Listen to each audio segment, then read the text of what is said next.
विनय एक बीमा कंपनी में काम करते हैं। उनकी कंपनी उनको एक जगह से दूसरे जगह ग्राहक से मिलने के लिए भेजती रहती है, जिसके कारण वो अपना घर एक ठिकाने पर नहीं रख सकते थे। इस बार उनको नेपाल के छोटे से पहाड़ी इलाके में जाना था, करीब 1 महीनों के लिए। इसलिए इस बार उन्होंने अपनी पत्नी को भी साथ ले लिया। परिवार में सिर्फ वो और उनकी पत्नी ही रहती थी। विनय और उसकी पत्नी दोनों नेपाल के लिए निकल पड़े। वैसे भी ठंड का मौसम था और नेपाल में ऊपर से बहुत तेज बर्फ पड़ रही थी। वो लोग अपने घर पहुंच चुके थे।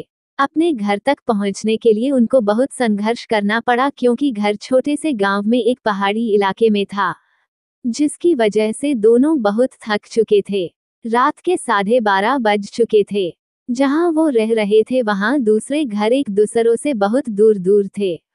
बाहर जोरों से ठंडी हवा और बर्फ गिर रही थी। दोनों अपने रजाई में दुबक कर आराम ही कर रहे थे कि अचानक उनको लगा कि किसी ने उनके घर का दरवाजा खटखटाया है। फिर उन्होंने सोचा कि क्या पता तेज हवा चलने की वजह से ऐसा जो रहा हो, इसीलिए उन्होंने उसको अनदेखा कर दिया।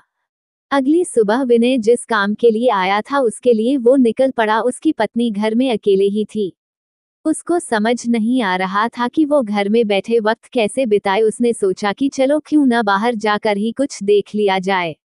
बाहर ठंड तो थी पर हवा नहीं चल रही थी, इसीलिए उसने अपना स्वेटर पहना और बाहर निकलने को तैयार हो गई। जैसे ही उसने अपना घर का गेट खोला, वैसे ही देखती है कि घर के पास बने एक खंबे के पीछे एक छोटा सा बच्चा खड़ा है, जो उसको चुपके चुपके देख रहा है।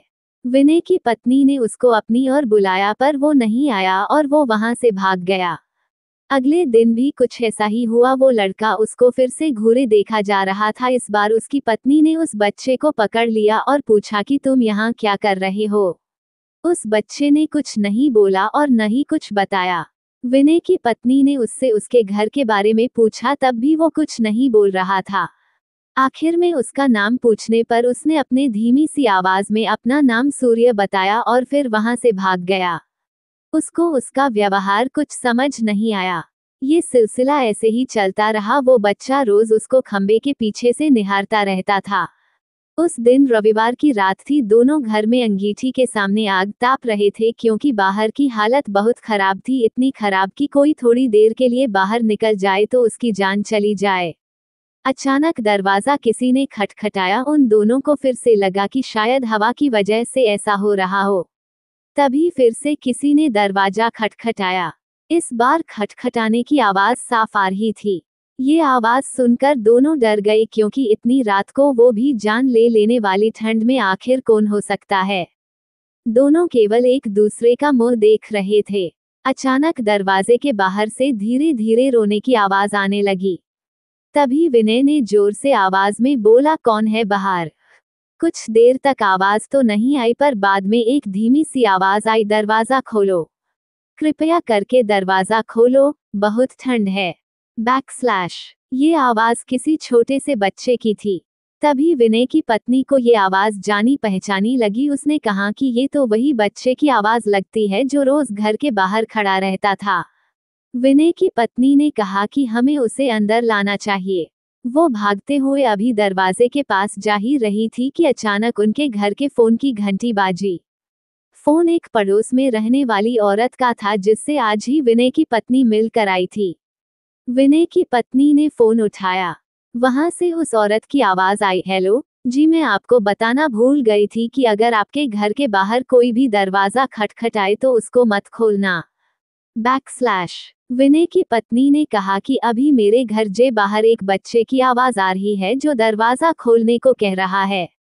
तभी उस औरत ने कहा कि नहीं, आप बिल्कुल मत खोलना, वो असल में एक आत्मा है।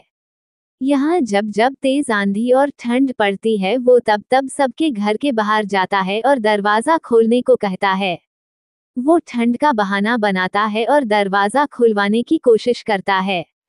अगर कोई गलती से भी दरवाजा खोल देता है तो वो अगले दिन बर्फ में दबा हुआ मिलता है। ये सुनते ही जैसे उनके पैरों से जमीन ही खिसक गई। वो सोचने लगी कि जो बाहर दरवाजा खटखटा रहा है वो असल में एक आत्मा है। उन्होंने ने दरवाजा नहीं खोला। अगले दिन ही वो दोनों भागकर पड़ोसी के पास गए और पूरे मामले के बारे में पूछा। उस औरत ने बताया कि इस गांव में एक परिवार रहता था। पहाड़ टूटने की वजह से उस परिवार का विनाश हो गया, बस एक बच्चा बच गया। वो दूसरों के घर जा जाकर खाना मांगता। एक दिन बहुत जोरों से बर्फ की आंधी पड़ रही थी। वो दूसरों के घर के बाहर दरवाजा खटखटाकर घर के अंदर आने को गुहार लगा रहा था, पर किसी ने भी उसकी गुहार नहीं सुनी। ठंड की वजह से सब अपने घरों में दुबके हुए थे। कल सुबह होने पर उस बच्चे की लाश बर्फ में अकड़ी हुई मिली। आज भी कभी भी जोरों से बर्फ की आंधी आती है तो उसकी आत्मा सबके घर के पास आती है और गुहार लगाती है। ये सब सुनकर दोनों हैरान रह गए।